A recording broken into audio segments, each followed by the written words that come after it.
With Section 2.2-3712D of the Code of Virginia, it is necessary for the board to certify that since the Fairfax County School Board convened a closed meeting on,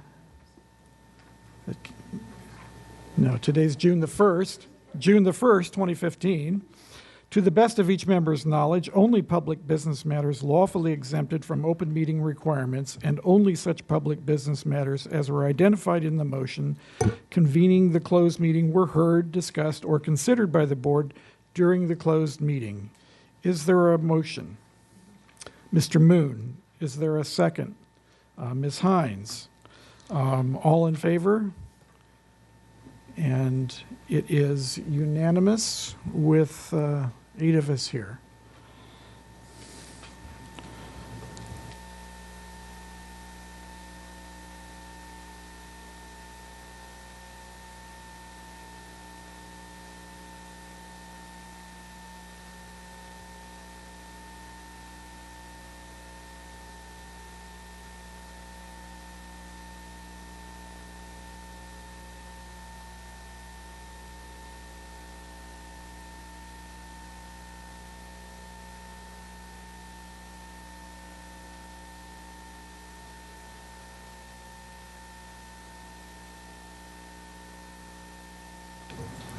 All right, we're ready to start work session number 120 for instruction and special services. So we're going to have the, I think all 3 committees come forward. So we have Advanced Academic Programs Advisory Committee and the Advisory Committee for Students with Disabilities and the Minority Student Achievement Oversight Committee.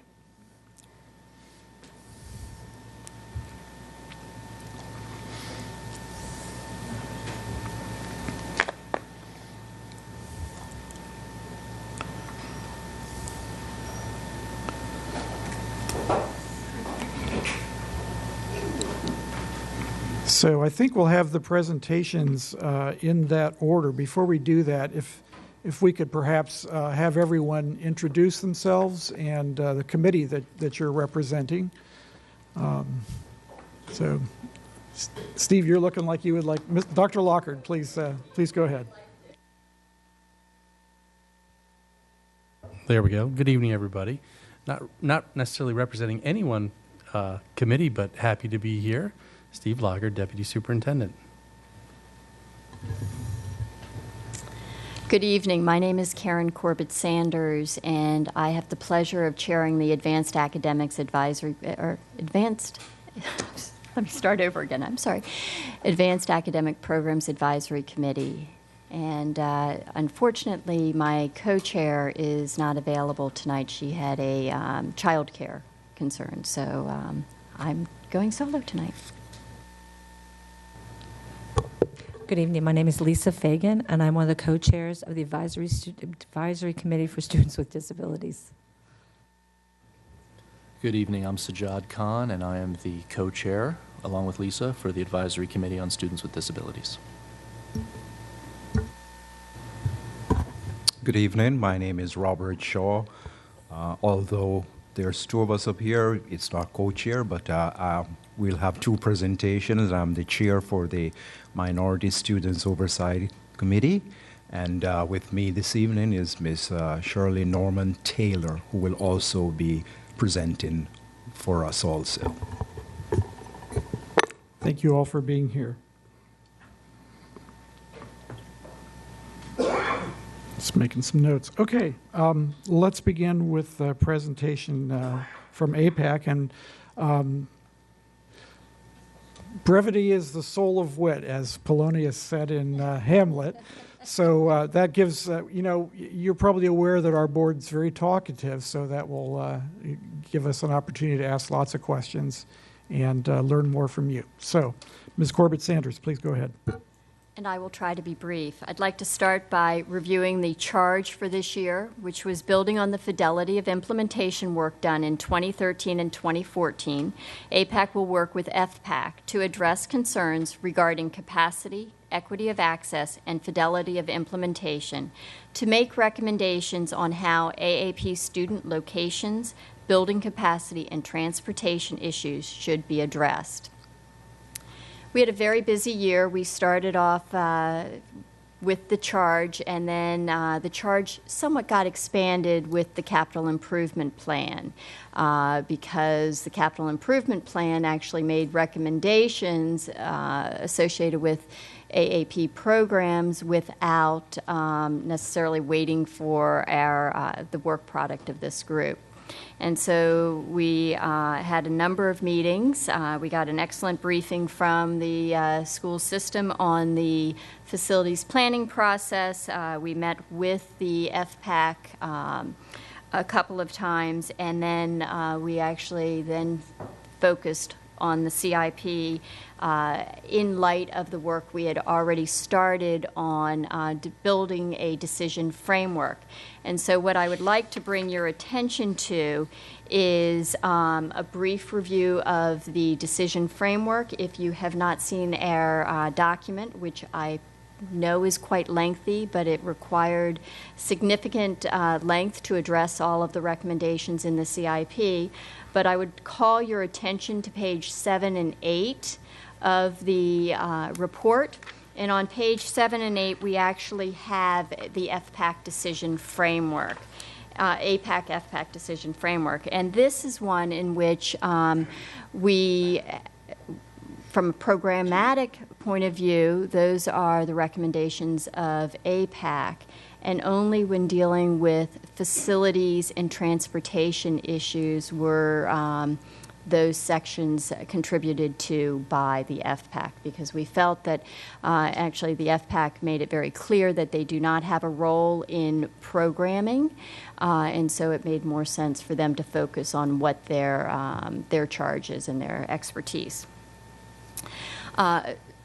I will go into more detail on that decision framework. I would recommend that each of you take a look at it because APAC and FPAC recommend that you use the decision framework as a tool for future plans as to when you look at either opening a new center, splitting a center, that this provides a very useful tool in making those decisions.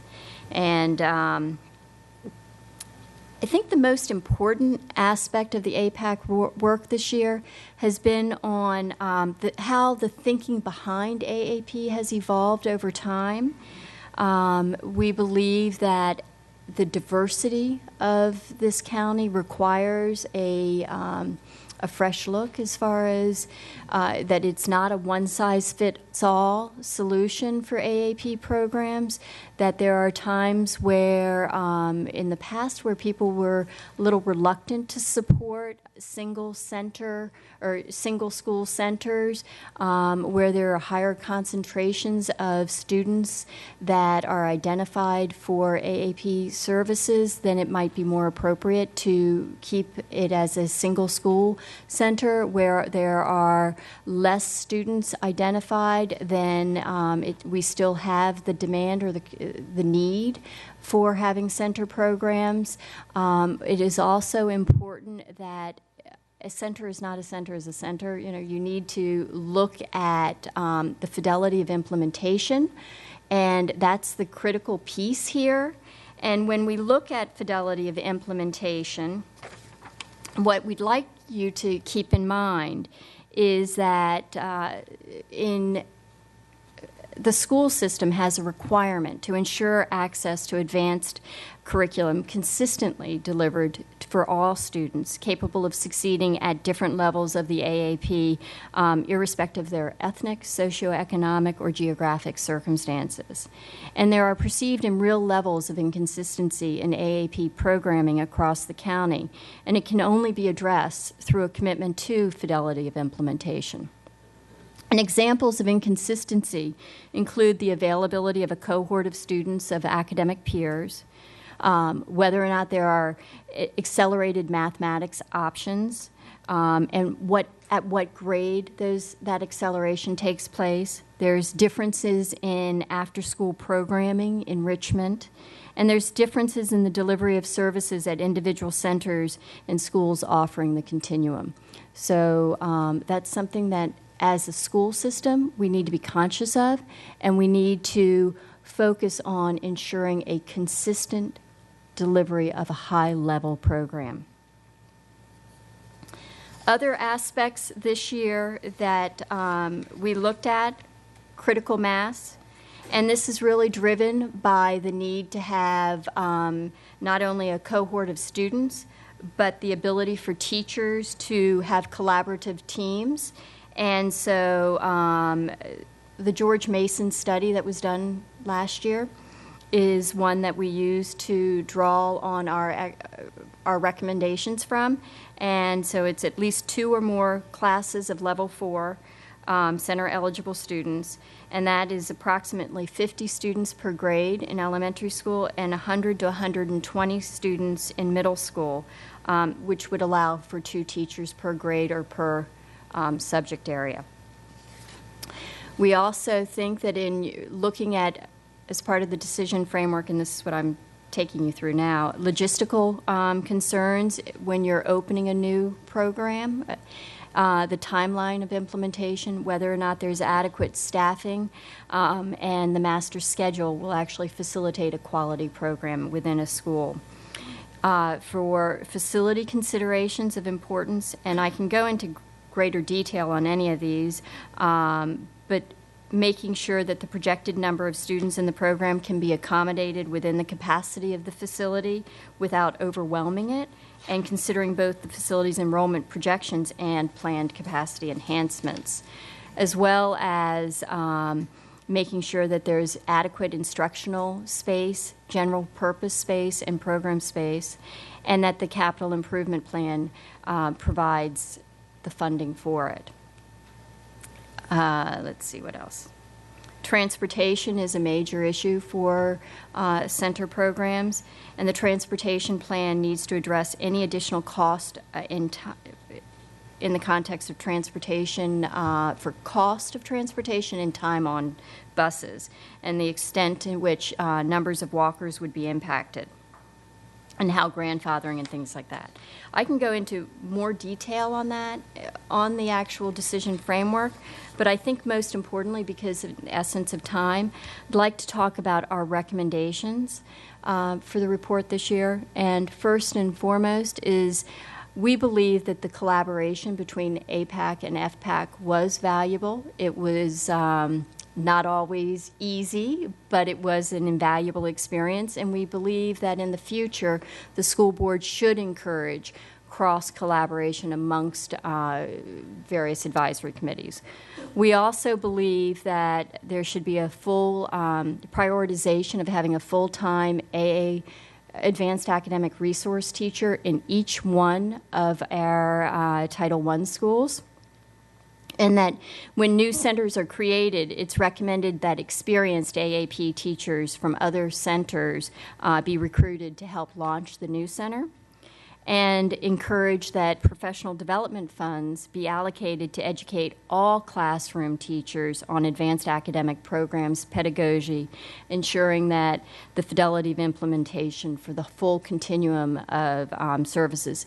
This is an important recommendation, especially in light of MSAOC's recommendation tonight of increasing availability of advanced academic programs. You really can't do that unless we have the full commitment and the funding for professional development, and we encourage that all teachers have the opportunity to take advantage of it.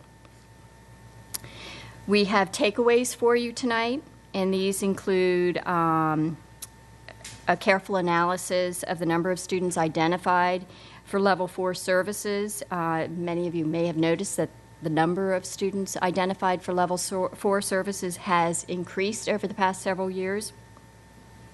We believe it's the result of an impact of population growth and increased pressure on teachers to differentiate across a broad spectrum has led to an increased number of students that are referred for Level 4 services, and that there is a greater demand for local Level 4 programs as a result.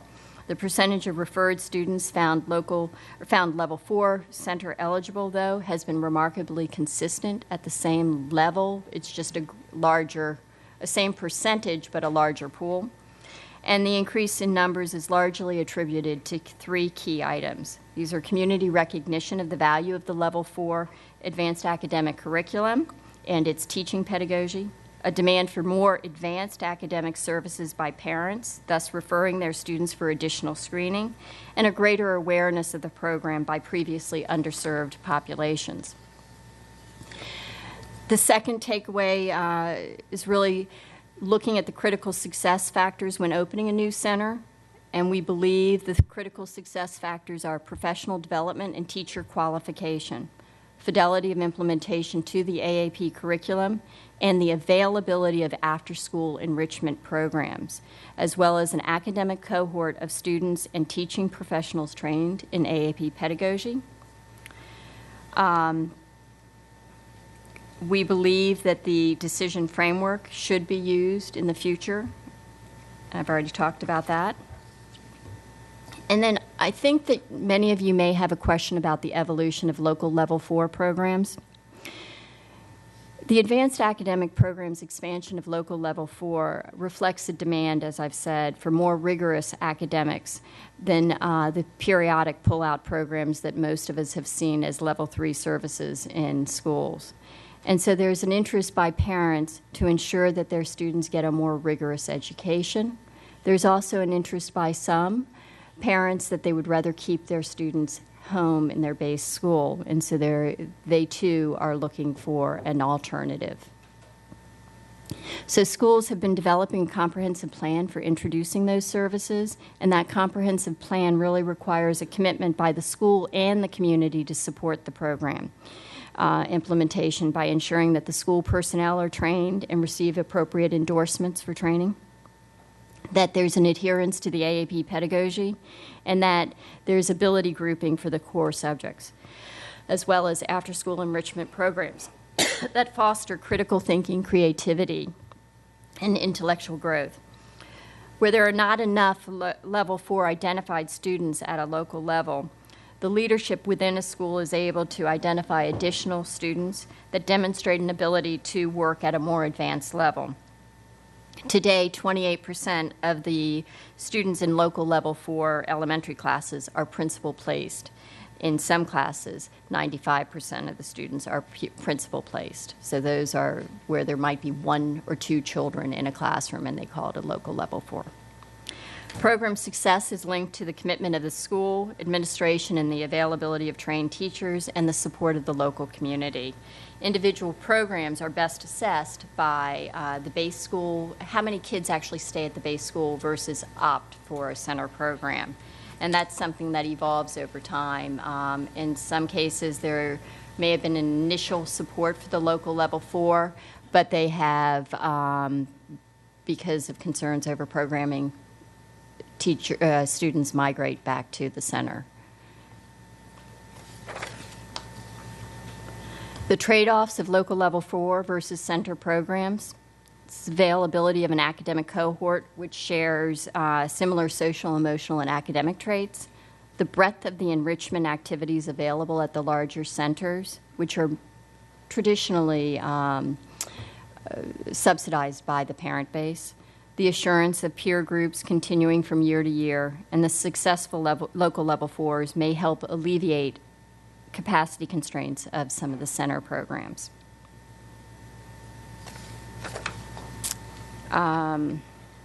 We can talk about critical mass if you like, but I think I'll hold off till a little later. But I do want to thank the excellent staff, and Dr. Horn's staff is just sine qua non. So thank you, Carol, for your leadership in creating a world-class program for our students. I would also like to thank Karen Hogan for her leadership within FPAC to bring all of her community members or her committee members to the table. And I will say that a number of the FPAC members worked side by side with the APAC members in the analysis of the CIP, which is included in the report. And Patty Reed, I can't thank you enough for your guidance, your wisdom in the process, as well as cheering on the collaborative efforts of the two groups. And the school board as a whole, because it's been an interesting, challenging charge, but one that I think was well worth doing. Thank you very much. I'm sure we'll have a number of questions coming up. So next from the ACSD, Ms. Fagan and Mr. Khan. Thanks very much and good evening. I'd like to begin by going through our report and giving some highlights from our executive summary. The structure of our advisory committee consists of Lisa Fagan and myself as co-chairs. We have 28 members on the subcommittee. And for this year's charge, we have divided our subcommittee into we divided the committee into three subcommittees, and I'll explain based on our charge for this year. The charge for this year for the ACSD was to examine current practices in FCPS regarding life skills training for all students with high or low incidence disabilities. The emphasis should be on how schools are teaching executive functioning skills and aligning their curriculum and coursework, classes, electives with Student Achievement Goal 2, which is about essential life skills. So students are prepared for post-secondary education and/or employment opportunities and can live independently with success. So in essence, our charge this year was to examine some specifics around executive functioning. And executive functioning refers to those higher level cognitive skills that are required for independent living and self-regulation. They often employ attributes such as time management, sequential task performance, general organization, abstract thinking, and the ability to adapt to various settings and transition. So it's pretty clear that students who have challenges in this area may have some inherent difficulties with not only adapting academically, but socially and emotionally as well. So our goal was to try to address this by the work of having three subcommittees within the ACSD. And the three subcommittees were based on the incidence of these types of conditions. So we had them divided as low, medium, and high. And these refer to the frequency of the condition that is affecting the student. So the high incidence subcommittee focused on those conditions that occurred with a high frequency. These might be students with deficits in time management or the ability to sustain attention. These conditions that are more prevalent, such as ADHD, which affects about 10 to 12% of school-age children. So these would be considered high incidence students, and then so on. So the medium incidence would refer to those kids who are further down the neurodevelopmental spectrum and have more pronounced challenges, and then the low incidence, meaning they are the fewest in number but may have the most profound difficulties in self-regulation skills. So our subcommittees have summarized their recommendations, which I'd like to go through with you, starting with the low incidence subcommittee recommendations. And interestingly, the common thread that we're seeing through all of our recommendations have a lot to do with collaboration and information exchange. So much of what we are suggesting can be utilized with resources that are already in place. So from the low incidence subcommittee recommendations, it is requested that FCPS mandate social workers to attend ARC transition series trainings and then do the turnaround training for the school staff with a primary focus on waivers, Social Security, and guardianship topics.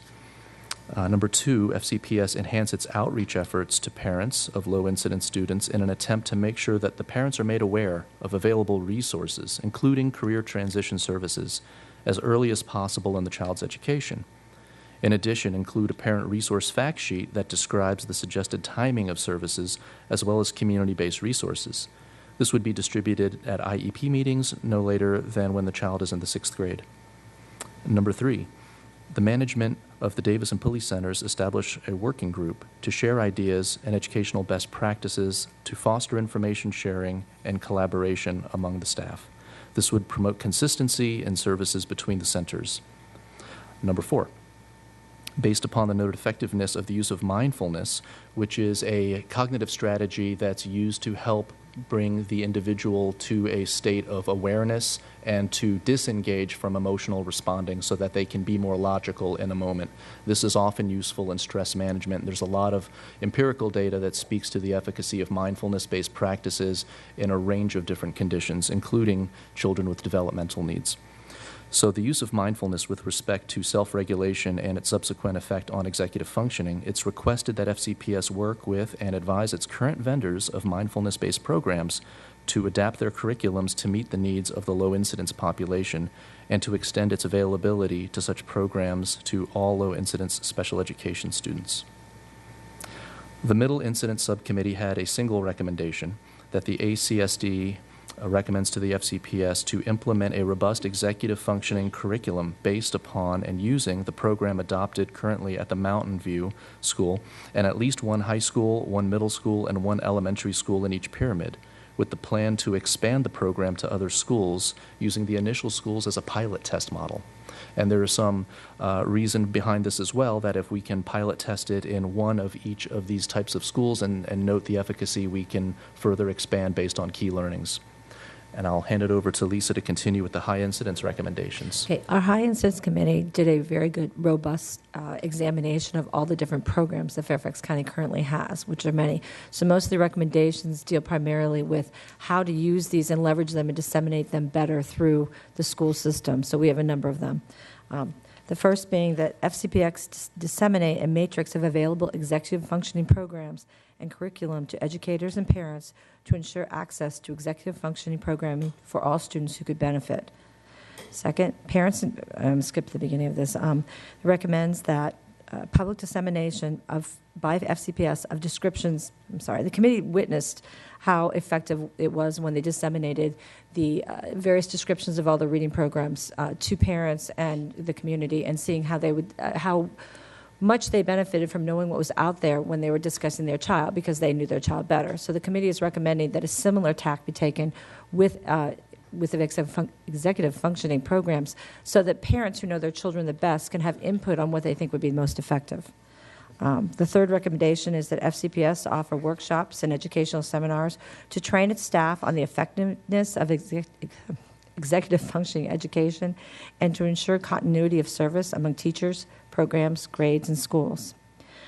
FCPS leadership provide clear and explicit guidance to schools on how to embed and integrate EF curriculum and skill development into existing school and classroom intervention strategies, and avoid a separate initiative approach. One of the things that was found in a lot of cases is that executive functioning for many people means being organized, and teaching staff and anyone involved with a child that it's a lot more than that, and having them understand what it is and how to take these strategies, and instead of just saying this program or here, understanding how this can be done, which I will add is something that they were able to do very effectively in the Mountain View program.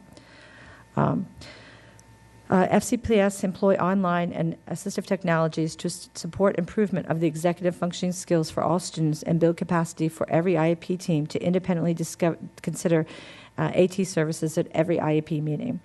Some of the things they noted was there are a wide variety of online and other technologies, which you will see in their report. Some things FCPS has, some things they don't, that are available to be used on platforms such as iPads or computer-based programs.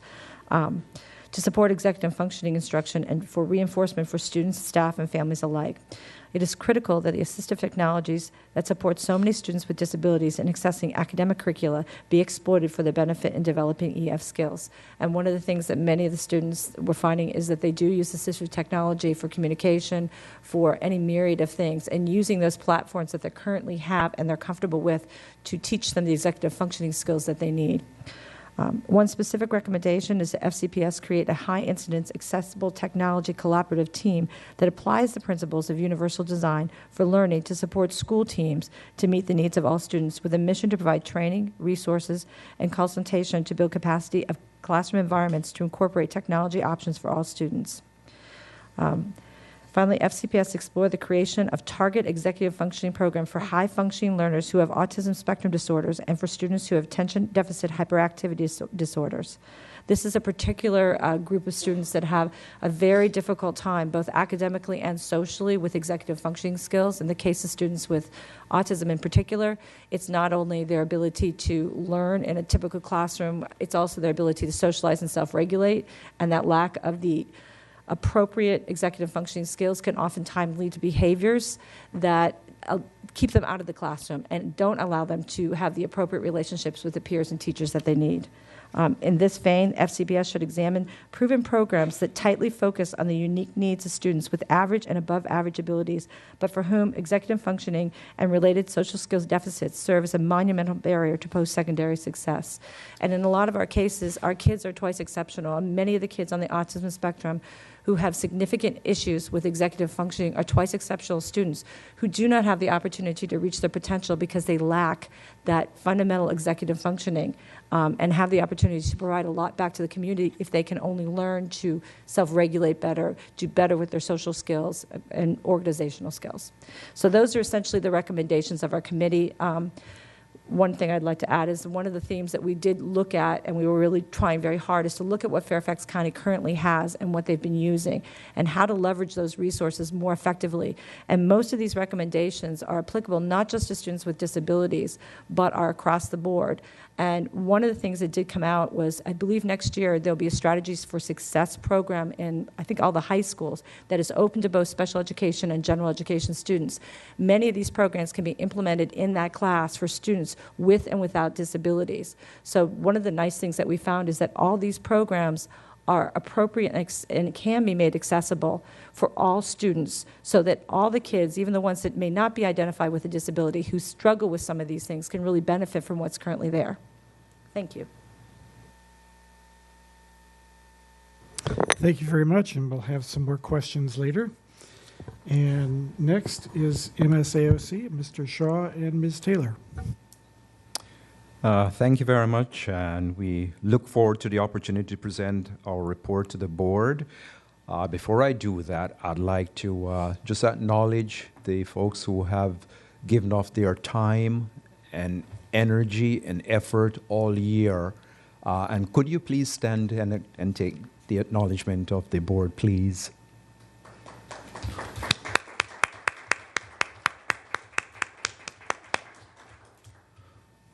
Without their help, it was tremendous, and thank you all for providing. I'd like to point out that this is our 22nd year of presenting a report to the Committee on Minority Student Achievement and Closing the Achievement Gap. However, MSAOC has witnessed many changes in student and family demographics until today, when FCPS is a majority minority school district. We are about 59% minority. We're going to provide some observations and recommendations to your charge. And if you had the report, it's on page 2, but I'll quickly go over. It said, provide findings and recommendation in its annual report concerning, but not limited to, the extent to which FCPS organizational changes, strategic planning, and committees 2013-2014 recommendations have impacted the implementation of closing the achievement gap efforts 2014-15 school year. MSAOC feels a renewed sense of urgency driven by the concentrated poverty we are seeing in certain areas of our school community, particularly in the southeastern corner of the county, where minority and newcomer populations are increasing. There have been disproportionate number of high-risk schools that affect FCPS' ability to close the achievement gap and needs FCPS immediate attention, especially in the Region 3 area, which we will highlight later. There have not been a consistent and sustained implementation of efforts to close the achievement gap for our children. I think FCPS must rethink the challenges more broadly. And it's not just a racial or minority issue, but more as a socioeconomic issue as a result of the effect of concentrated poverty. And I'll go into breaking down the charge. First, I'll address the organizational change, the strategic planning, implementation of MSAOC's past recommendations. We'll also look at several areas that we addressed this year, which were newcomers programs, cultural competency programs, priority schools, and preschool programs. Ms. Norman Taylor will address the newcomers programs and cultural competency. On page 3, with the organizational changes, MSAOC did benefit because we gained representation from the Office of Testing. However, we have great concern that Region 3 has been assigned a disproportionate number of high-risk schools without sufficient resources to address its challenges of schools in high-poverty areas. Our recommendation on page 4, it's lengthy, but I think it warrants me passing it on to you. MSAOC recommends that one school pyramid in Cluster 3 be assigned to another region. In addition, we are recommending the following: continue working with ISD to develop and expand program and provide professional development for teachers at high-risk schools, expanding program choices by developing and implementing STEM, magnet type, or high school CTE programs to offer choices for parents and opportunities to attract students to Region 3. Provide, we have heard this theme, provide school-based Level 4 AAP services, including expansion of the number of advanced academic research teacher positions in all Region 3 schools. Add more social services resources at high-poverty schools, especially those with high numbers of unaccompanied and immigrant children and youth, and provide better coordination with Fairfax County Opportunity Neighborhood Programs and other county programs, which are doing a fantastic job, but there just needs to be a synergy. Add staff specialists who can provide intensive assistance to Region 3 high-risk elementary, middle, and high schools to the Region 3 Central Office. Continue need-based staffing at high-risk school as long as needed to close the achievement gap. Review and report on why so many teachers leave and provide incentive to attract and retain experienced and qualified teachers from diverse backgrounds. Add more classroom spaces for preschool student programs. I'd like to address the strategic planning. FCPS's proposed strategic plan continues to fully address issues of concern for minority student achievement. The plan's draft to date have failed to give priority to closing the achievement gap. These drafts have not provided action step targeted at eliminating the achievement gap, and they continue to fail to heed staff's concerns regarding feasibility. So our recommendation is aligning among all students on page 5, success and caring goals to include closing the gap goals and objective, inclusion of accountability measures, example, inclusion in annual budget, all school improvement plans and operational expectation. Include the Office of Program Evaluation in assessing the action steps and impact of the strategic plan. Very key. Inclusion of parent and community engagement in all student success and caring goals. In addition, we will also recommend making closing the achievement gap the number one, the first priority in FCPS's strategic plan, and include all schools and ensure all schools include closing the achievement gap in their school improvement plans. On closing the achievement gap effort 2014 through 2015, the achievement gap, which is a disproportionality in achievement between Black and Hispanic students and their Asian and white classmates, should not surprise us. It has continued to exist over the past 7 years, and it is getting worse. Between 2008 and 2012, the gap in SOL reading scores between Black and Hispanic students and their Asian and white classmates closed slightly and then widened between 2013 and 2014. We are recommending MSAOC reiterates the recommendation it has made in its past reports to the school board regarding FCPS's achievement gap efforts. In addition, we are recommending including closing the achievement gap plan in the strategic plan and include action steps that will ensure timely implementation of the plan.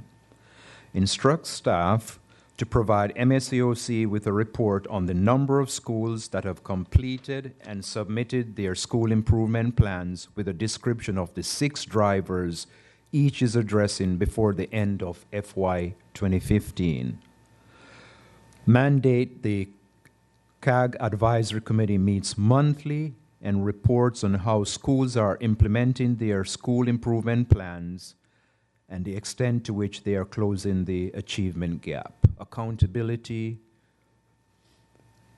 closing the achievement gap data, page 7 of the report. Student Achievement Goal 1 report does not provide an explanation of why, when one compares reading scores from 2012 to 2014 and math scores data from 2011 to 2014, the achievement gap has increased by more than 100% for Black and Hispanic students as compared to their Asian and white classmates.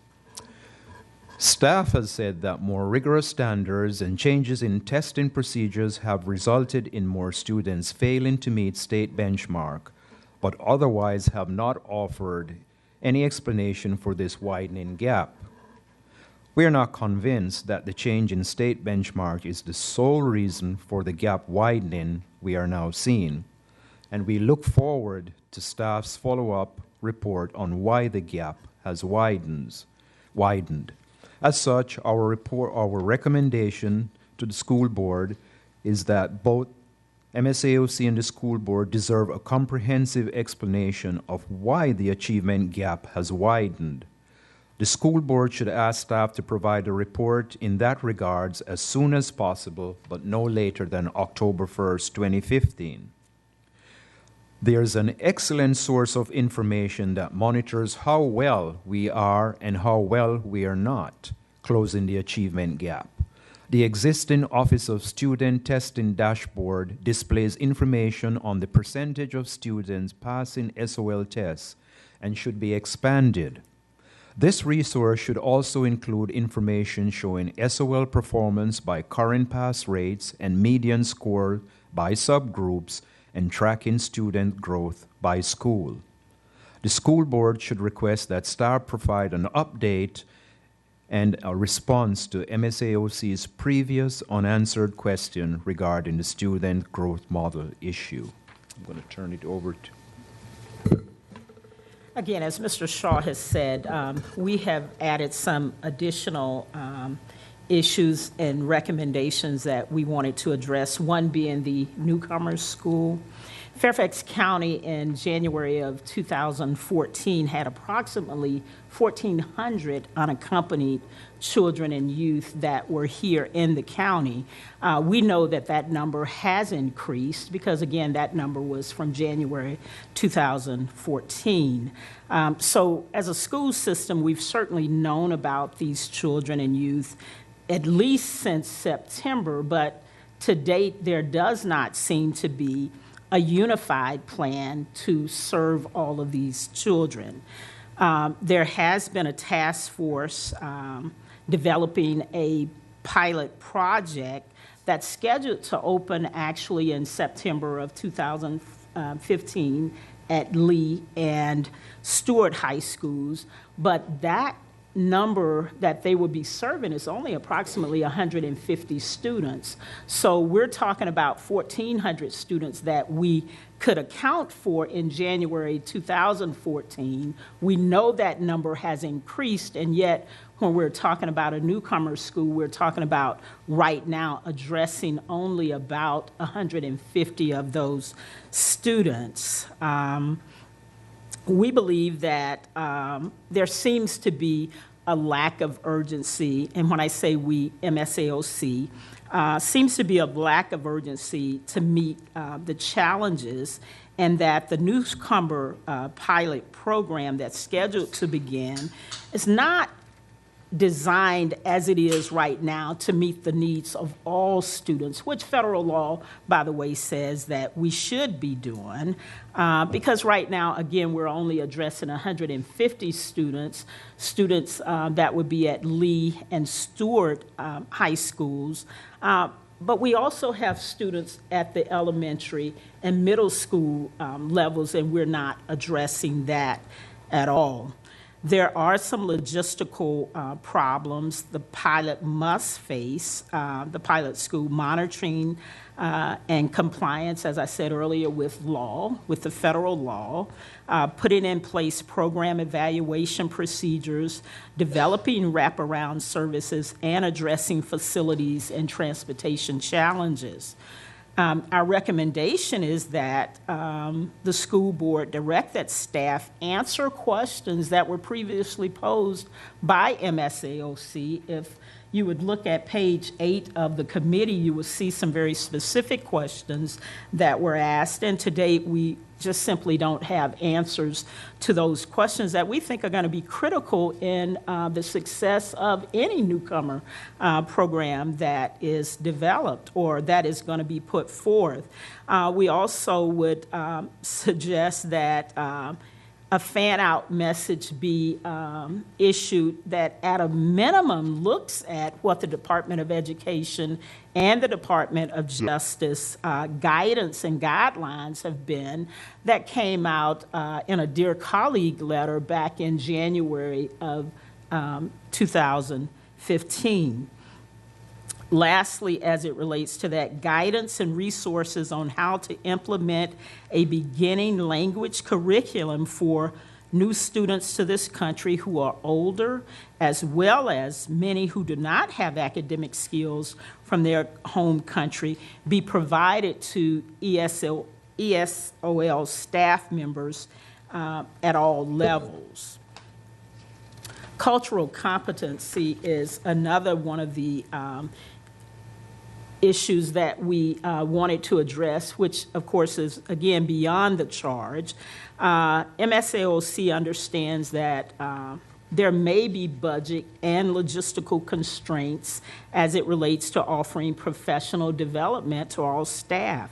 Despite the various potential constraints, MSAOC suggests that there may be other ways to go about training and getting staff and teachers where they need to be in terms of cultural competency.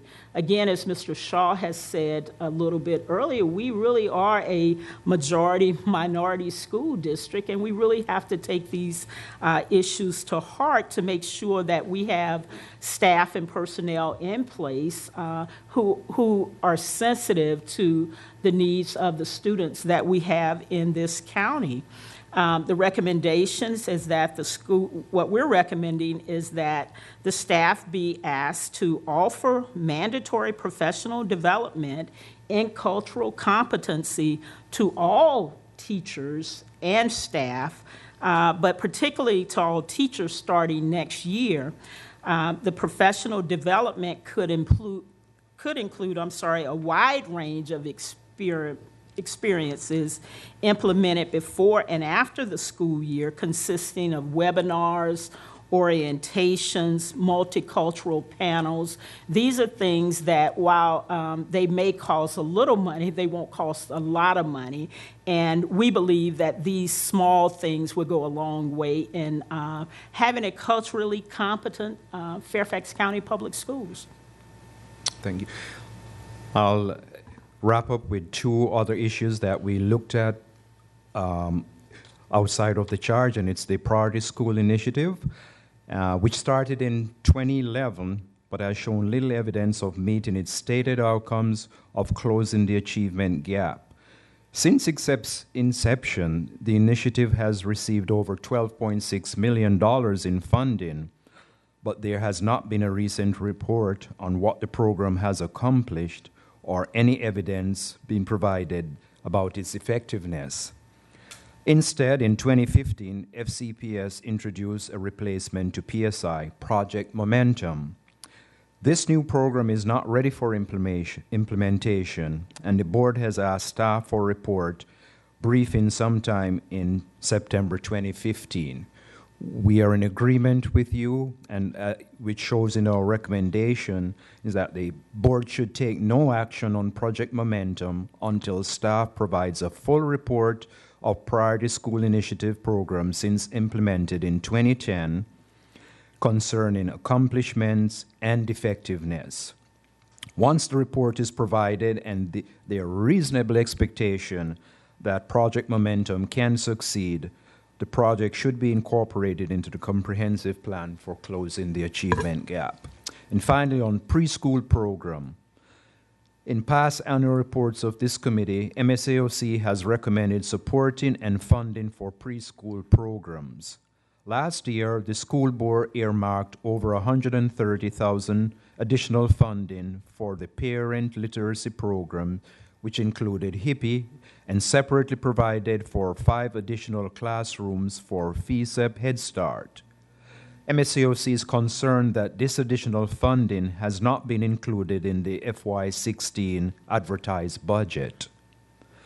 So we are recommending that the board should ensure that MSAOC's recommendation to provide additional support and funding for preschool programs are implemented, and we are asking the board to ensure that the $130,000 earmarked for parent literacy programs last year are continued in the FY16 budget.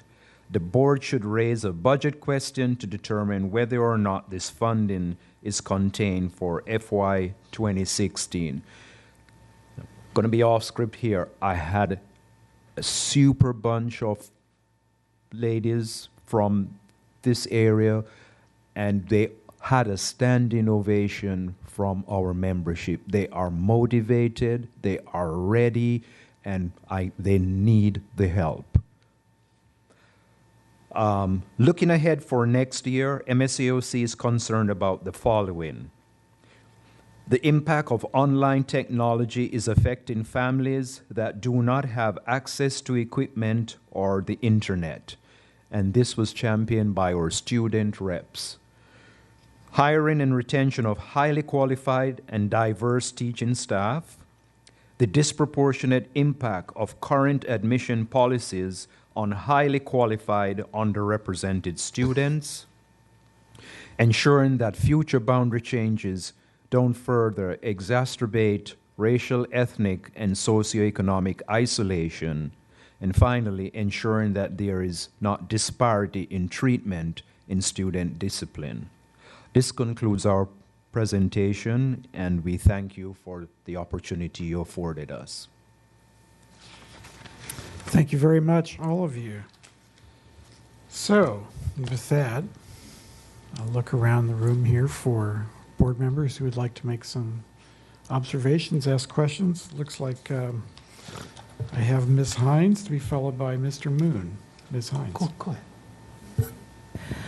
Well, thank you all very much. It's a lot of information because you all have done a lot of work, and we appreciate it very much.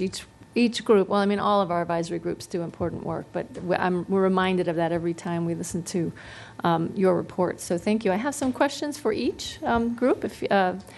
My thought always is to make sure that your work is that we understand your work, we understand what it means for us going forward as a board, and that we make sure that we respond to it in a way that actually makes some changes happen. I mean, otherwise, why does anybody do this, right? So as for APAC, I had several questions. I guess I will focus on a few things that are of particular interest to me. And one is the statement. I have 3 questions, so I'll just go ahead and say them. One is the idea that I think I read in your report that to make AAP level 4, local level 4, available in every school does not make sense. And I'm not sure if I read that or not, but I want to know if that's what you said and why not, because I actually think that it's a really important part of any plan to make access to challenging curriculum equitable in the school system. And we have a big problem with equity when it comes to that. I also, Karen, it may be unfair to ask you these questions, but I'm going to put them out there and you respond as best you can. I'm convinced that our identification process for AAP level 4 does not identify innate ability. I think it does not. I think it identifies family income and parent involvement. I mean, when you look at the numbers, I think we see that we have gaps in identification, and those gaps run along socioeconomic and racial lines. And unless we're ready to say that innate ability runs along those lines, and I don't think we are, then clearly our identification process is not identifying. Yeah. So I always want to see a report from APAC that explains why that is and what we can do to change it. And then also, another thing that I often find missing in these reports is a conversation about how an AAP level 4 center or a school-based program where the kids are, in separate classrooms has effects on the culture of a school. And I just recently had a conversation with some parents from a school where there is a level 4 AAP school-based program, and these were parents whose kids are not in that program, and they were lamenting something I've heard for years, which is their kids feel like they're not smart because they were not identified, and there is conflict and difficulty among the parents. It's sort of a bifurcated parent community.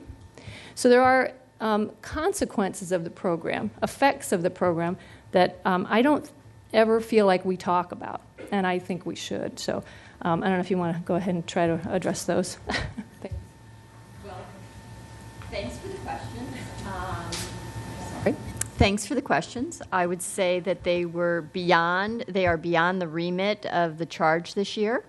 Although they are very good questions, and if you feel strongly about them, I think that in crafting the charge for next year, you might want to target one or two of them in that charge. So speaking from the committee, I would be hard-pressed to give you an answer to many of them. However, on the local level 4 in every school, that's something that we have looked at, and there is a concern over the fidelity of implementation.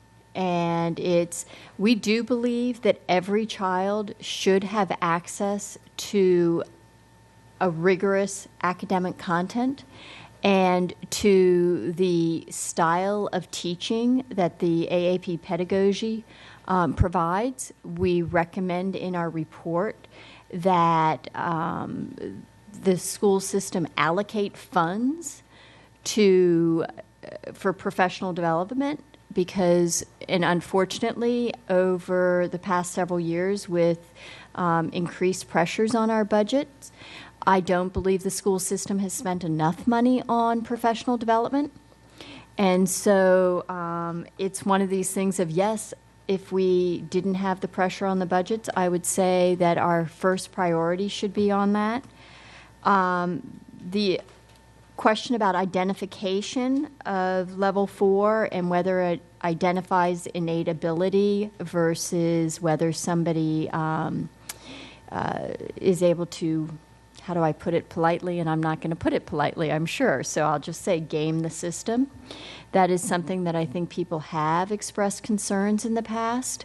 And what is unique in what we looked at this year is that, yes, there has been an increase in numbers of students for local level or for level 4 services.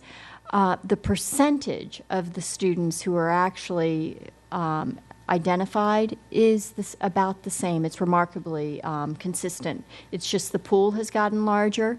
The GMU study did suggest that given the demographics of this county, you might have a larger pool. But that doesn't really address your concerns, Pat, which is on the how are we identifying those students? And I think that would be something worthy of doing deeper exploration, but it's not something that we were asked to do, and so that's that. Local level 4 and center programs, they're very different. There are some local level 4 programs that are more robust and embraced by the community, and so you have a greater percentage of kids that are identified for level 4 services that choose to stay at their base school. And that's really up to the local school leadership, and there really is something as to whether the local school-based leadership embraces the rollout of these type of programs. I think the most important thing we can do as a county is, A, ensure that we increase the education, the professional development of all of our teachers in the pedagogy, and secondly, that we actually have an advanced academics resource teacher at each one of our Title I schools, and we roll out. We've got this wonderful program called Young Scholars, and our Young Scholars now, especially in Region 3, the percentage of those young scholars that are at high school level and beyond is increasing, and it's very successful. And that Young Scholars program, coupled with the AVID program, are things that we as a school system should be embracing and ensuring that we resource appropriately. If I were to, and this is Karen speaking and not the APAC, I actually think that we need to have a corporate champion that would support the Young Scholars program. I mean, we get corporate champions for individual schools, but that's a program that is really important, and it actually bridges, I think, with the closing of the achievement gap. Okay, well, I do agree with you on needing training in level 4 for every school, and I think especially putting those resources in our Title I schools. I think you're right. I like to see that in the report. I thought that was helpful. So thank you. For ACSD, thank you, Karen. I know those were tough questions. I appreciate your trying. ACSD, I just wanted to ask, so if you all, it seems like you did really good work, and then the executive functioning does affect everybody. I work with kids with autism, so I know what you're talking about. So I was wondering if, now you've done this work, one of the things I worry about with advisory committees is you do the work and then you move on to something completely different next time. What would you like to do? Have you thought about what you'd like the committee to do next year to follow up and help with implementation? Because I'm not sure what the budget implications of this are, whether we're going to be able to replace some of the stuff we're already doing with the training and work that you're talking about. I mean, I'll go on a limb and just, I don't think we've discussed that as a follow-up. I think one of the things that needs to be looked at, and I don't know if it can be looked at necessarily next year, is the effectiveness of the Strategies for Success program, the classes being offered where they will be implementing this, because it does cross between both students with special needs as well as those who do not have it. So I think you're going to get an idea if this works. It's difficult to say when you say follow up with some of these things. I mean, ideally, it would be to see how, and this would be more of a follow-up type of thing, I think, is to see how these things can be more embedded. I would definitely, one of the things that did come out of our report was the Mountain View program and how incredibly effective that was in that school, largely because it embedded, from what I could tell, it's a pilot program.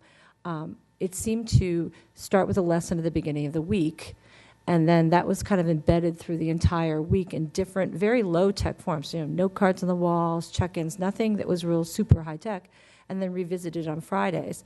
And it really, based on the anecdotal data, and I have not seen the actual data from it, but based on what the students said and the teachers said, that it was a very effective means. And one of the good things about that program, and maybe it's something that needs to be followed up, it's similar to the way PBIS was implemented, in the sense that you had to have buy-in from the school staff. So it wasn't being thrust upon somebody.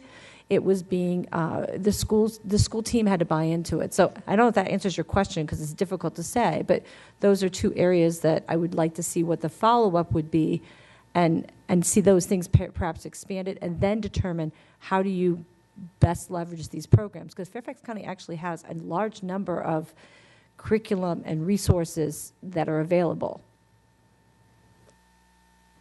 The only thing I'd like to add to that is I would like to see these students become able to self-advocate. So eventually, when we're developing executive function skills, this lends itself to organization, sequential tasks, being able to plan ahead and organize.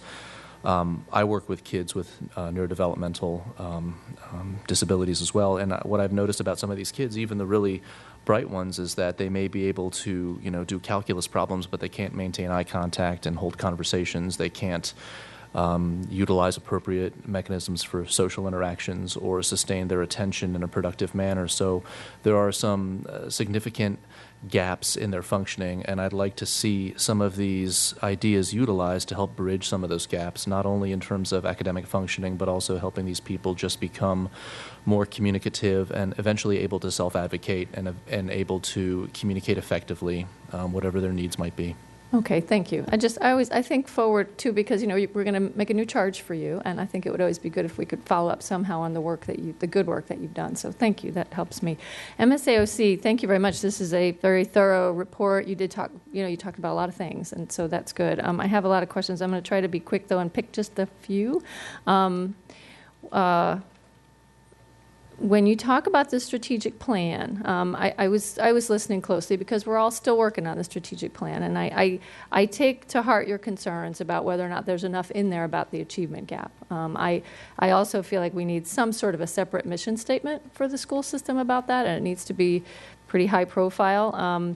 Thank you for coming up with the 6 steps and measures, because I don't think we've quite done that as a school system, taking a look at it, from that level. We have the Closing the Achievement Gap project, and I think that's going along at the staff level, but I would like at the school board level for us to have goals and measures, and then some sort of a dashboard, where the whole community can check in. What I would like to see, though, is that the dashboard be more than just SOL scores. I think a lot of our measures are as or more important than that, and I think we ought to be looking at gaps across the board.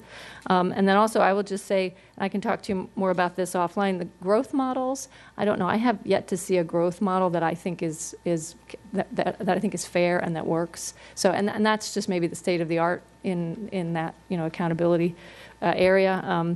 So that may be why you're not getting a good response on that. I don't know.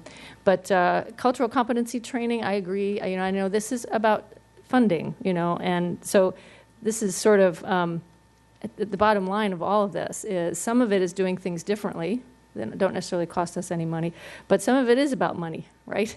And so I look at like the newcomers program. I mean, I agree with you, it's small, but I'm not even sure how we're paying for that as it is. I mean, we're taking that money from somewhere else, right?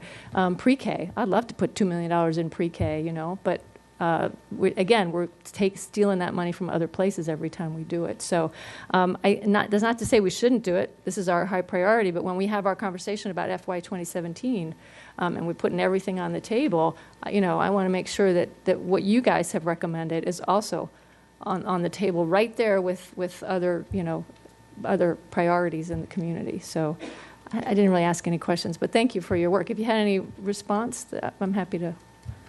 No? Okay, thank you. Mr. Moon. Thank you, Mr. Barkov. Thank you for the presentation. To all 3 committees, probably was not included as a part of your charges, but I'm sure staff will look at as they review your recommendations and provide responses. I'm sure they will look at the budgetary implications of some of the recommendations. And as Ms. Hines mentioned, that we have a huge budgetary challenge going into FY17 discussion. That whether advisory committees would be able to help us out in finding some trade-offs. If you feel that certain recommendations might need some more additional financial resources to put into, whether you can find within certain area, whether we can do away with certain programs so that we can accept your recommendation and follow through them. Okay, that's a comment for all 3 committees, and I do have a couple of questions for MSAOC. This is somewhat similar to what Ms. Hines has already said, that we have a lot of work to do on achievement gap. So don't take me wrong on that one. We struggle with that. We need to continue putting in a lot of efforts to close and reduce and close the achievement gap. Having said that, we often talk about way too much emphasis we put on SOL test scores. So we should not be, I agree with Ms. Hines, and I urge even to MSAOC that we might want to look at other benchmark, other measures as well. We all know that when students come into our schools, that the gaps start from very early age. And as we have these children with us for many years, we try to reduce the gap over the years. So when I see, instead of elementary school achievement gaps, which is also important, when you look at middle school and high school and see the gaps narrowing, because we have educated along the way those children and reduce the achievement gap, that maybe that's where we need to put, we need to pay closer attention to. So I do look at graduation rate with students with advanced diplomas, and I look at students taking high-level math, algebra 2, or even higher. I look at students taking AP and IB courses, whether students are making a progress, whether gap is being narrowed. When I look at those data, I can tell you that we can do much better than we have done, but I can still tell you that we have narrowed the gaps over the years. Any thought to that?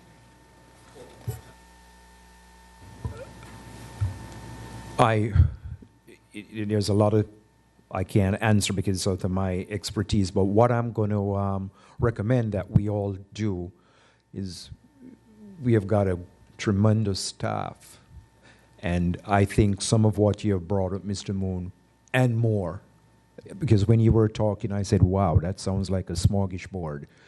I would just love to see our staff, your staff, delve into that and really give us, what they think, where we are making progress, where we are status quo, and where, we need improvement. So my recommendation is I would love to see something like you, but I'm going to ask you to boomerang it back on the staff and ask, hey, and let's not just concentrate on FCPS. Let's pick other places that are being successful. Sure. Let's see what they are doing. I came to this county for a reason, but I also know that we don't have all the answers in FCPS. This is a great country, and we need to use the resources outside of Virginia. Absolutely, I agree with you. I also want to thank you for bringing to my attention about that $130,000 that was my emotion last year. And I'm surprised to know that if that's not included in the next year's budget, because I have not heard otherwise from staff that was being cut because there was an amendment at the budget adoption and supported by the majority of the board to put in. And I would love to hear that response from superintendent sometime in the future before we do year-end budget review. But thank you. Okay, next, Mrs. Strauss, and then Ms. McLaughlin. Mrs. Strauss. Thank you all very much. Very thoughtful reports and comments. And I'm going to go this way. I'm going to start with MSAOC. First of all, as my colleagues have said, I'm very interested in growth models, and we've been frustrated because on the one hand, in those instances where we get 18, 19-year-old students who have had no prior education, it's a very different challenge than youngsters who come to us at 3, 4, 5 years old. And one would hope is that as they progress, they are closing whatever gaps there are. And this is part of the frustration with the SOLs. It does not measure progress. It's rather, every person who comes into the emergency room, it's as though we're not going to have a successful emergency room until all the people come who are well. So looking at growth models, I think, is very, very, very important.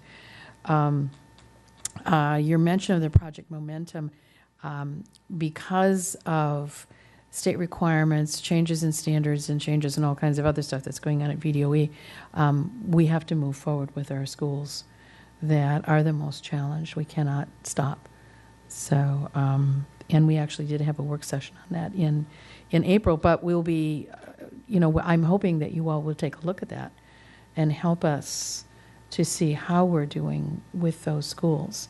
But if we had more money, we would obviously expand some of the approaches, but we are where we are, and so we're going to have to work with the neediest kids. One challenge, and you mentioned that we are now 59% minority, is sort of like we need to come up with a different name for ourselves. We are who we are. We love every child. And, obviously our goal is to achieve gaps and to make sure that every child is achieving at the very highest level possible, and that as we disaggregate data, which is, I agree, as the Congress keeps, talking about reauthorization of NCLB, the disaggregation of data is important because it helps us to see if we are underserving some of our subgroups, because that was always a challenge, is that if you only looked at the average scores in schools, it covers up children who need more help from all of us. But anyway, I would love to find another name for all of us.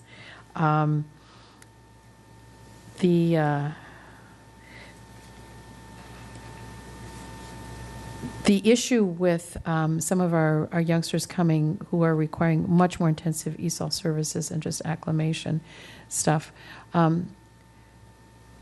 we've seen the arrival of kids like this before. This is actually the third wave that I've seen in the last 30 years, and sometimes it continues and sometimes it doesn't.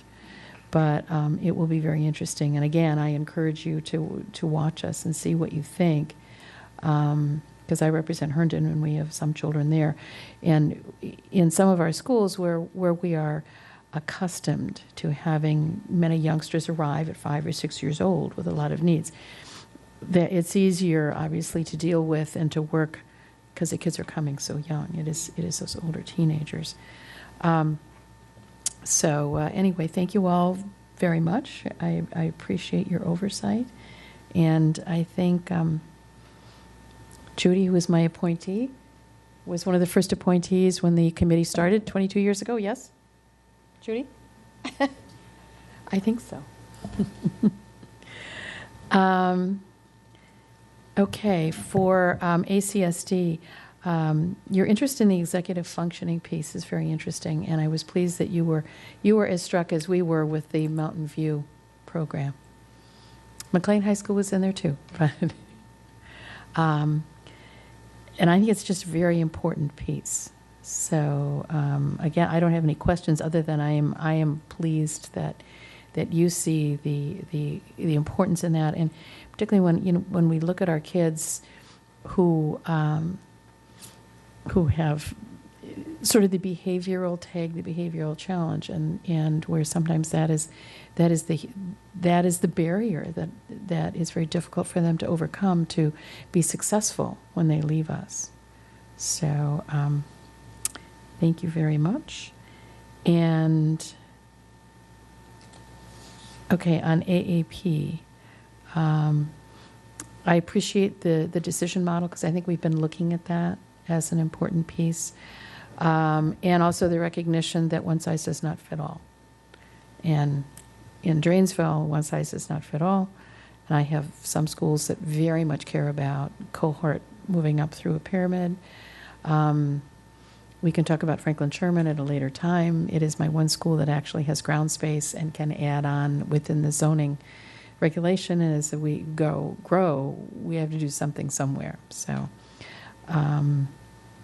but I also appreciate your recommendation to have an AAP specialist teacher in all of our Title I schools, because I think as we talk about availability and access to challenging curriculum and fidelity of implementation, that is probably one of the most single important things. When we did the audit of our math program, one of the recommendations is that the extensions that are already there in the curriculum, but we find not necessarily used in all classrooms. And kids are not going to learn something or be challenged unless we challenge them and provide that. So I thought that was one of the more interesting pieces of the math curriculum audit. So I don't know if I have any other questions. I guess those are my comments. So thank you all very much. Next is Ms. McLaughlin, to be followed by Ms. Evans. Ms. McLaughlin. So yes, going with what my colleagues have already shared, impressive reports. And thank you so much. And please convey to the committee members how valuable these reports are being viewed by my colleagues and myself tonight. As you hear from us often, there just aren't enough hours in the day for us to study in depth the many pressing issues that are facing our children in this county. And the work you're presenting tonight is exciting, it's dynamic, and I look forward to Dr. Garza's leadership team providing both this board and all of you feedback on the recommendations you've presented tonight. So I first want to say just how much this is appreciated. I am very, very excited with the various things that you've brought to us to consider. Going to the specifics, I'll just go in order of how you presented. For the AAP, just adding on to maybe what some of my colleagues have said, the first thing is that I have said in prior work sessions with my colleagues that I am concerned about what's happened in this county in terms of the remarkable growth in the numbers of students who are being identified as level 4 and qualifying for a need of center-based services. I disagreed with the George Mason findings of thinking that this had to do with some population growth and demographic specific growth. The bottom line is we know from what was presented that Fairfax County redefined what was going to be level 4. It went from being highly gifted designation to domain-specific giftedness. And that alone was a significant increase in those numbers. And I don't necessarily have a problem with FCPS following what was said to be best practices in broadening its definition of giftedness. But the problem is you can't use an old model with a new definition and not have the challenges we're now faced in terms of how do we fit these children. And as a parent who has had a child in a center and who hears continuously from people in my community to what Ms. Hines also talked about, as our centers grow and they overtake a neighborhood school, and then suddenly the very community school that's there, the neighborhood families feel displaced. And I think that, I'll look forward to talking with my colleagues as well when we think about the charge for you guys next year. But I think if that hasn't been really studied more significantly, I think we have to be looking at what happens when we hit a tipping point where there's more center-based kids than neighborhood kids in a school. And Karen, you can jump right in if you like. So I just that's weighing on my mind a lot. I think it's a very real challenge in some of our schools.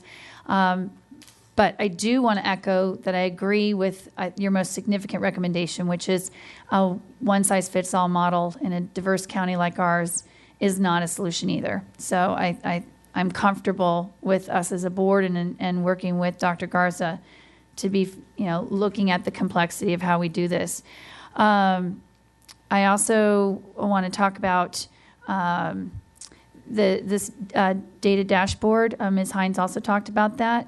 But it kind of relates more so to MSAOC, so we can, maybe I'll tie that in a little bit later. But anyway, Karen, let me let you go ahead before I say anything more. I think you raised some very valid points, Megan, that there are concerns, but I think it's because people haven't necessarily recognized that the thinking behind AAP has evolved across the nation, and it's a thinking that recognizes that, for want of a better term, giftedness is something that can be cultivated over time, and it's because of that I really urge the investment in the advanced academic resource teachers in our Title I schools and the investments in our young scholars. but it's also because of that as a committee, and I will tell you, I was thrilled as the chair of this committee to see it evolve, see its thinking evolve this year to one in which there was an acceptance that the one-size-fits-all model doesn't necessarily work anymore. And it is one in which it's probably been a demand-driven model that's evolved because of people recognizing that they want more rigor in the classroom, and they are looking at how to best achieve that rigor in the classroom. And so I think if as a community, as Fairfax County, we focus on ensuring that the core is strong and that the rigor is available for every student, then you will probably see over time less of a drive for people to have their child identified for these services. And I do want to note, and I'm probably going to botch this because it was just anecdotally shared with the committee recently, but it's my understanding that ISD is working to address some of the concerns of over-identification, because there are, and I'll tell you, I've seen people say, oh, I went to 4 different psychologists to get my child identified. That poor child, what you've just done to he or she is heart-wrenching. But the 4th psychologist who said, yep, I'll check that box, maybe the 4th psychologist that has checked the box for multiple people that perhaps were being put into a program that may be too difficult for them to achieve their potential. And so it's my understanding that ISD has been trying through not only their own tests, but also by monitoring where there's been some gaming done to tighten that down. No, I appreciate that. Again, I will just say from personal experience that it's not necessarily gaming. And FCPS has been very clear in saying they absolutely redefined how they were going to identify students. And I think I share the views of many around this table. We want to have this more accessible and available.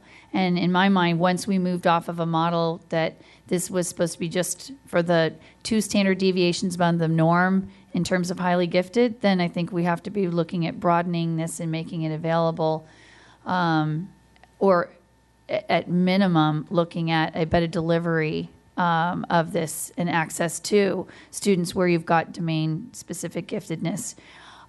So it won't be solved tonight, but I want to thank you for what's obviously extremely thorough report, and obviously we've got a lot to continue to wrestle with. The good news is it's clearly a successful program, and that's why families like it.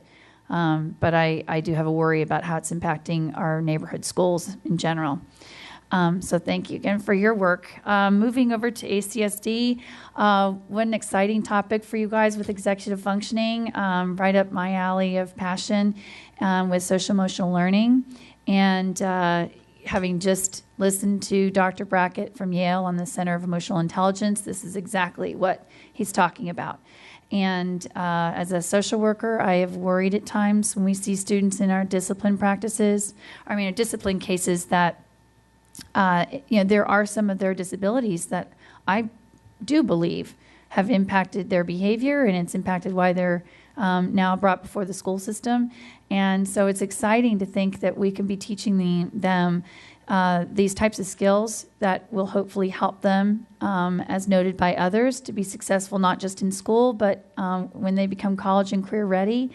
And I'm absolutely of the belief that every single one of us sitting around this table would also benefit from enriched learning in emotional intelligence, as well as every child in our schools. And as Dr. Brackett shared from Yale, and Dr. Garza has certainly spoken to as well, this is where 21st century education is going. And so thank you for really making this part of your great work this year on the committee, and I look forward to being very supportive board member to seeing this going forward. But without question, I think this is something we need to bring to our students, and especially those with a disability that for too long, I think, have had additional hurdles that we have a responsibility to remove. So thank you. And then finally to MSAOC, I first want to say it's been my true pleasure to work with you as your liaison this year. And so deeply impressed with your commitment, and your attendance at your meetings is just remarkable. So the passion that you and your members hold for your work was very evident to me. And I want to thank you for your comprehensive report. Being the liaison, I had the wonderful opportunity to sit down with Mr. Shaw and also with Dr. Bussey to review the report in advance.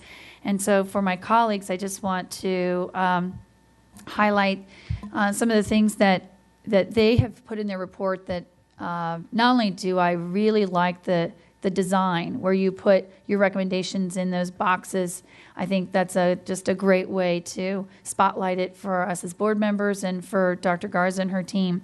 But some from the spotlights, I'd like to just say that I think your questions about the Curry School, UVA Curry School of Education, and the $4 million that FCPS provided for their assistance with the Priority Schools Initiative. I think it's important that we really have our Office of Program Evaluation help provide this community some understanding of what was gained from that, and that wanting to understand what were the lessons learned and what progress was gained from the Priority Schools Initiative before we now begin a new program of Project Momentum. And even if they're going to be different, I still think that we will benefit drawing from what were the strengths of PSI, what are the things that we hope to do differently. I think that will better inform Project Momentum. In terms of looking at the opportunity neighborhoods, where you talked about that, that was really the hope that, which is a county-run program through Neighborhood and Community Services, that having them provide better supports or being able to have that better integration with the work that FCPS is doing in our schools. I really like to see that interface again between FCPS and Fairfax County. So I thought you did a great job of spotlighting that as well. And also highlighting again having the Office of Program Evaluation being involved and looking at that is important. In terms of the strategic plan, I also agree with you very much. I think it's important that this is something, as our county is changing in its needs and its demographics, we've got to have closing the achievement gap be a major focus within our strategic plan. So seeing that integrated better and reflected more strongly, I think is going to be very important there. When you asked about, our gap, has it widened, has it grown? I may have a different viewpoint than perhaps Mr. Moon. I do worry that I think our gaps are pretty substantial still when you look at those students who are passing both the AP and IB tests in terms of their scores. So it's not just do we see growth and they're taking one or two, but how many are actually taking significant number of those courses and then passing and getting successful to get college credit. I mean, those are things that are very important. And I know when we've looked at pass rates on the SOL versus pass advance, the gap is very concerning, especially for a high-performing school system. Our pass advance rates are not nearly where they need to be. So, well, maybe we've had some growth, and I'm someone who I like to be looking at the data. So I guess I would echo your desire, and from what Mr. Moon is saying, if we're having some growth, let's definitely look at those numbers, but then let's see how the gap still persists and why. And I think, as I shared with all of you, I think it's extremely important that as we look at closing the gap, we've got to have a focus on poverty and the socioeconomic status of our students, because often there's such a strong tie between achievement and poverty, and we've got to be addressing those issues of poverty in order for students to then be successful in the classroom. And then I guess finally, I just wanted to say that I appreciated your insights on the newcomer school model. And I think we talked about that a lot, that we're very, very excited, Dr. Garza, that you have identified a program, and especially addressing our high school students who we are most at risk of losing within a few years. So if we don't catch them and help them to be able to get on grade level and be able to graduate, that's when we are going to be most at risk for students falling through the cracks. But certainly I echo the desire of MSAOC that as we can identify elementary and middle school pilot to help with our newcomers as well. I think that's going to be an essential goal for this coming year. So those were mostly just my comments, other than I guess one other thing, the Bailey's Elementary School model for my colleagues, one of the things we've seen about Bailey's is that became a highly sought after elementary school. And it really did help bring in students who didn't necessarily, was not their base school. But as we know from research, bringing in students who have, the supports from home and the ability to bring that supports into the school is very valuable. And so I was at the WABE, the Washington Area Board of Education meeting just the day before I met with MSAOC, and they were talking about socioeconomic integration and saying, it's not just focusing on racial integration in our schools, but it's the socioeconomic integration. And to me, Bailey's is that model that we need to be thinking about in our school system, because I think that that's a way that if we can draw our families into magnet programs, then you have an opportunity to bring families in. And as they were showing in some of the research, especially over Montgomery County schools, that, and we know from our own tipping point study, if your poverty rates are so high, it is more challenging for the students in the schools. And so things like Bailey's is where you can bring in and address that without doing dramatic boundary or forced boundary changes. So those were sort of things that we touched on. And again, thank you for your thorough work this year. Appreciate it very much.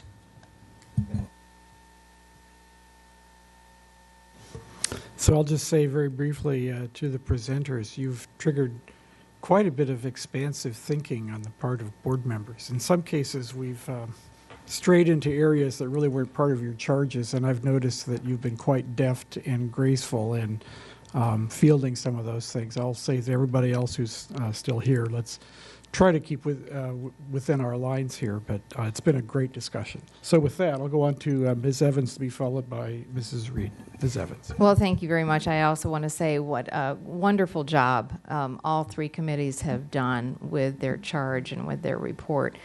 These are excellent reports and have given us obviously a lot to think about. I mainly have a few comments and only a couple of questions. I did want to say to ACSD that I particularly appreciated just how actionable the items were in your recommendations.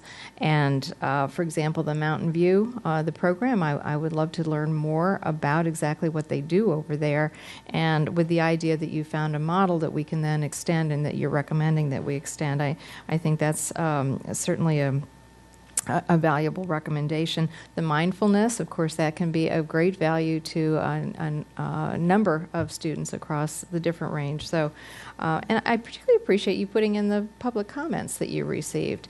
Some of them were sobering, but that you had people coming to you saying, that they were concerned about support for dyslexia. I think that's something that we need to hear and know about. So, thank you for all of that. I'm going to go out to MSAOC and say that in the very beginning of your report, you hit upon something absolutely crucial, the concentrated poverty that we have and the increasing concentration of poverty, which we certainly see in my area a great deal, and you've identified some other areas as well. We have an urgent need to deal with that.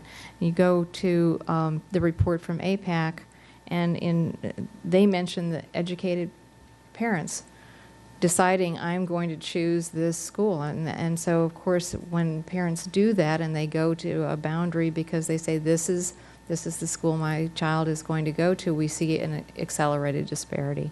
And we need to somehow grapple with that. And that is a critical issue to me.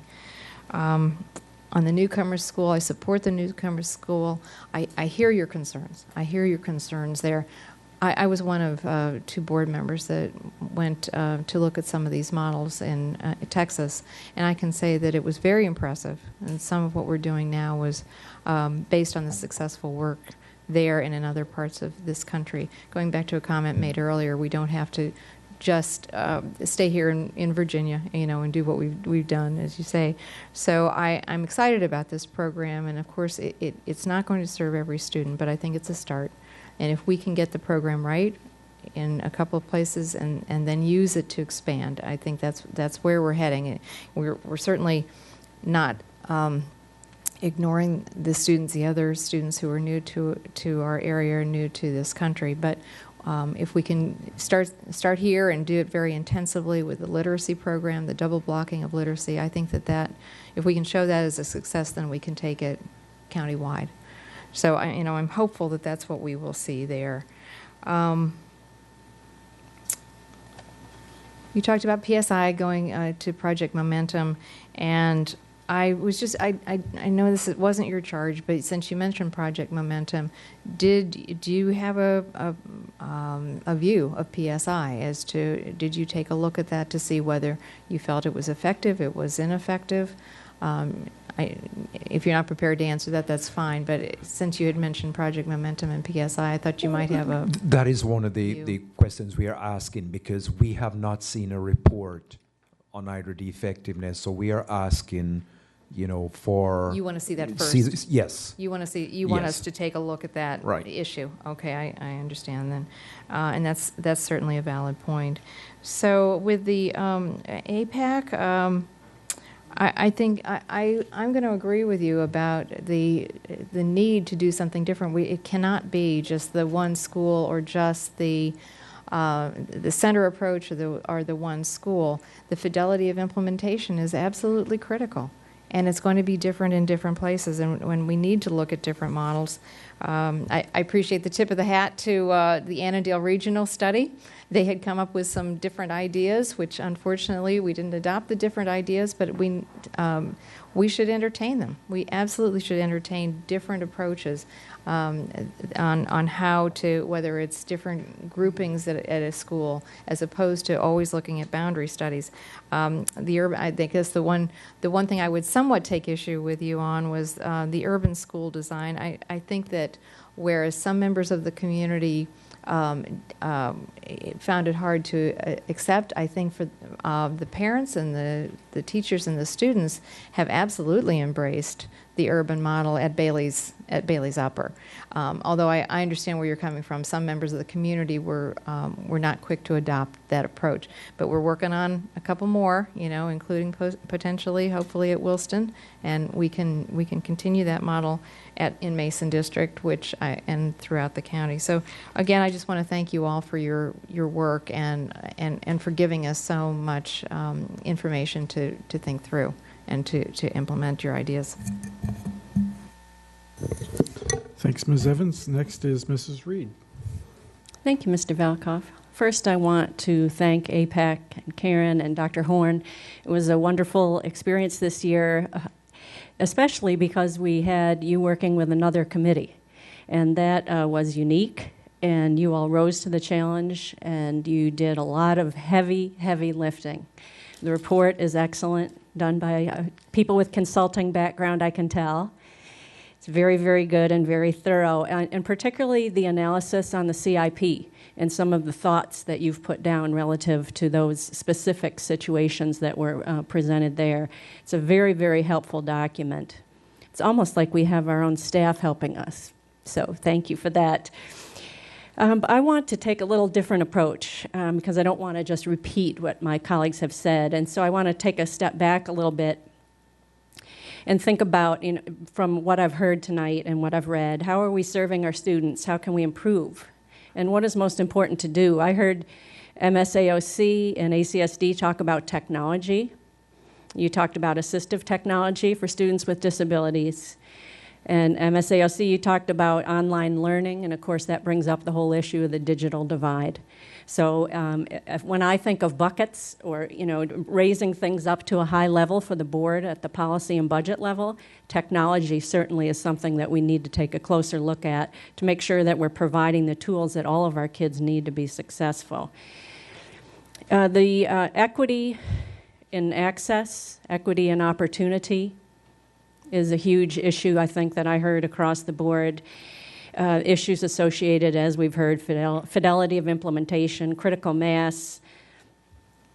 But then I want to talk a little bit about our budget realities here, and a lot of the comments and suggestions were around professional development, more pre-K, for example. We had a briefing the other night regarding that, and it's difficult because it's a zero sum, and we're going to have to figure out what's most important. And we'll have to target our resources to get the most bang for the buck and the farthest reach for our kids. Some of the things I've heard are the AAP resource teacher for all the Title I schools. It'd be great if we could have one for all the schools, but that's probably a pipe dream. And then also we heard the other night the importance of the parent liaison as well, and a suggestion that we expand those to all the Title I schools. So that may be one of those that we go in very carefully and say, this is something that we know is very impactful and won't be a budget buster at the same time. So I wanted to mention that. And then talking a little bit about some of the things that are working on a pilot basis. And that's always a good thing when you hear that it's working on a pilot basis, but I can't help but think, well, what about everybody else? So embedding the executive functioning, for example, in some of the day-to-day coursework, I think it sounds to me like a really good plan. And some of the concepts associated with AVID and the young scholars, to me, if we can't spread those programs around to everybody, maybe there's a way to take some of the nuggets in some of those programs and give those to as many kids as possible. One thing we talked about in the APAC meeting that I thought was very interesting was we said, you know what, in some pockets there's a lot of after-school clubs and activities. In others, there's minimal activities. What if we, again, thinking differently, kind of presented a cluster approach or somehow invited kids from other schools to come join the clubs? So that I thought was a very, very creative way to kind of get away from this, the different pockets that we have throughout the county. I have to talk a little bit more about MSAOC because your report was concise, it was hard-hitting, and I couldn't agree more. I mean, and I think we all know we have pockets of disproportionality in some regions in particular. The higher teacher turnover, need for wraparound services in those high-risk schools, and it's clear that one size doesn't fit all, right? So we've got to figure out how do we go about managing the whole achievement gap process. And we've got the newcomers coming in now, and I wonder if our pilots work, as you pointed out, for a small number of students, could that be a magnet program that we, maybe down the road we could dream of making that something for more of our kids. But last but not least, just looking at the strategic plan, and by the way, it's online and available for review. We'll be talking about it at work session on Monday. It does mention closing the achievement gap, but I know I'm one board member that I've mentioned it before, I'll mention it again, that I think we need to have more information on there. When it says something like implement closing the achievement gap plan, well, yeah, I couldn't pass a quiz on what that means myself, right? So that's something I'm sure we're going to have some very animated discussions next week about the plan. And I know now, Mr. Velkoff, I've not only run out of time, but I've extended my conversation into next Monday's discussion. So I think it's time for me to wrap up. Thank you. Thank you all very, very much for your good work. Well, you've all had very long leashes tonight. I'm just going to look around. I don't think there are any other board member comments.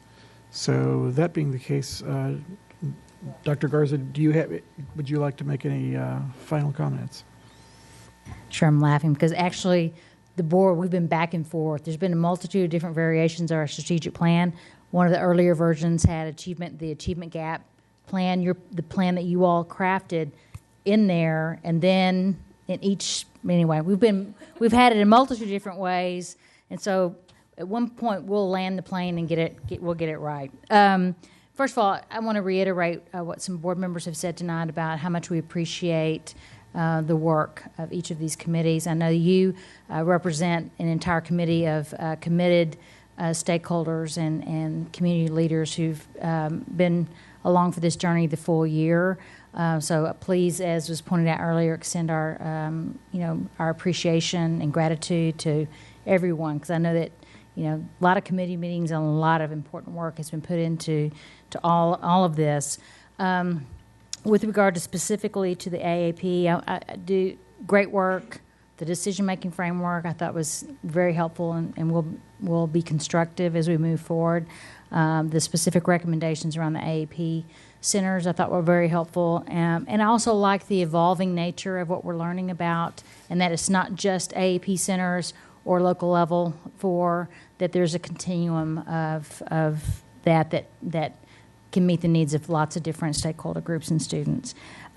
With regard to Students with Disabilities report, I'd be curious to have you all think about responsive instruction, how we might improve in that area. I don't know if the Gibson study, if you're familiar with the Gibson study, that may be something the committee might be interested in. So really, our executive functioning, we're very proud of that work, particularly the work at Mountain View. So I'm glad that you've really lifted them up as a model, because I think we all agree with you. And it's how do we take that and show it to more schools and show what's possible when we take something that's working well. I always tell people, and it's very true, on anything that we do, on any subject matter, we have someone doing it well in FCPS. We have examples of excellence in our system that we can learn from, and I think you brought that out today.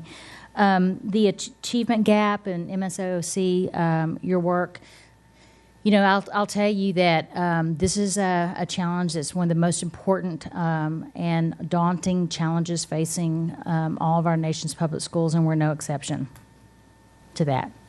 Every school system I've been in, and I will venture to say most school systems out there, they've been talking about this for many years, because we have to find a place, we have to find the solution to ensure that we're educating all children equally well. We're very committed to doing that. So I look forward to, I've read all your reports, and we intend to write a detailed response. I will tell you, I just have to set the record. I probably disagree with you on some of your comments tonight, but we'll provide a thoughtful response to that. But I certainly appreciate and value the commitment, because I do think at the end of the day, that's what the most important thing that we achieve is having a shared, meaningful commitment to figuring it out. We may, disagree on some of the kind of tactical kinds of things, but I think we definitely have full agreement about how important this work is. And if anyone can figure it out, I think FCPS is the organization, school system that can. So I want to thank you all for your work tonight. We stand committed to moving it forward and making a difference with that work. So, Ms. McLaughlin, you promised to make this short. She missed her cue. No, I will be very short and very brief, but I think it needs to be stated because it's a compliment to Dr. Garza as well as to ACSD. Thank you very much for spotlighting the families with dyslexia who came and spoke to you this year. Decoding Dyslexia has been a very dynamic group in our community, several of whom come from my district, and I've been grateful not only for their hard work on something that impacts so many of our children, especially those identified with a disability, and I know Dr. Garza and her team have been very dedicated this year alone to really looking at ways that we can really move forward with progress. And so I wanted to just make sure you all knew the commitment that Superintendent Garza and her team have done with that. And thank you, though, for providing them that environment, that avenue to feel like they could be heard by extensions of this board, by you representing us on that advisory committee. So I'm remain very hopeful that this coming school year we're going to see FCPS continue to make leaps and bounds in that area. So with that, I want to thank, on behalf of the board, I want to thank all of you presenters for the wonderful work that you brought to us today, and thank all the folks on your committees who contributed all the work that you provided to us. So thanks so much, and this work session is over.